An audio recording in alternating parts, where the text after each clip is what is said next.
Hi everyone, welcome to Becoming a Nun.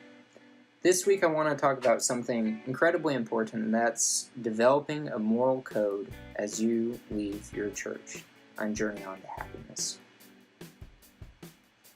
Moral codes are something that I'm sure you've spent years already working on. Developing a code so that one can get closer to God and to heaven. However, I'm going to talk about why you should develop a code for yourself.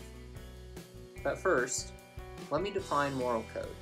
Moral, concerned with the principles of right and wrong behavior and the goodness or badness of human character. Holding or manifesting high principles for proper conduct. He prides himself on being a highly moral and ethical person. One moral code that I've lived by for many years is that a cadet will not lie, cheat, steal, or tolerate those who do.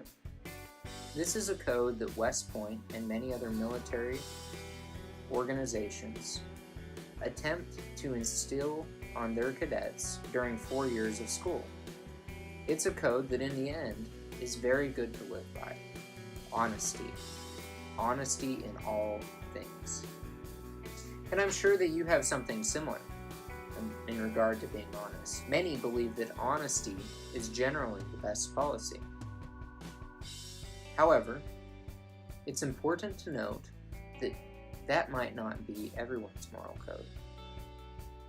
So, let's discuss how you can build your code without the help of an organization. First, remember the definition, the principles of goodness or badness, how one lives their life in regard to these principles. Honesty. Do you believe that it is good or bad?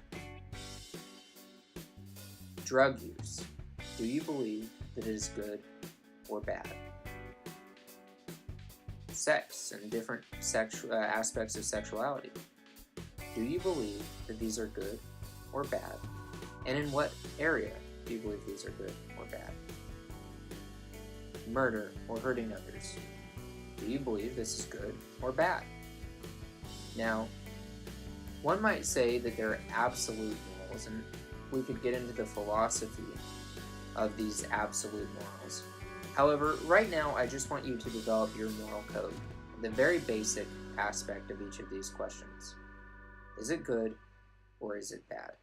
You'll find that maybe you're sitting there thinking, oh, this is ridiculous. I already have a moral code. And maybe your strong moral code is something that you've lived by as you were in religion, and something that you continue to believe is perfect for you outside of religion. If so, that's wonderful. But I do challenge you to delve in and look at how you personally feel about your moral code. That leads us into the next area. Pushing your morals onto someone else. I believe this is wrong. I think one of the reasons you left your church is because of the way they believed their moral code was higher than anyone else's. That's why I think your moral code needs to be by you, for you, and about you. It needs to be something that, yes, you are willing to share. You are willing to stick by no matter the consequences. However, it needs to be something that is just for you, not something that you push or force others to partake in. When you have this code developed, you will have a set of rules and principles by which you can live by and you can turn to in times of stress and difficulty. This moral code will help you as you journey away from religion and into happiness. While it's difficult to develop such a code without an organization or entity to kind of push you in the right direction, when you have developed it on your own, you will find that it is stronger and more impenetrable than anything you previously had. If you have any questions, I feel free to share mine with you. Message me, comment below, and we'll talk more.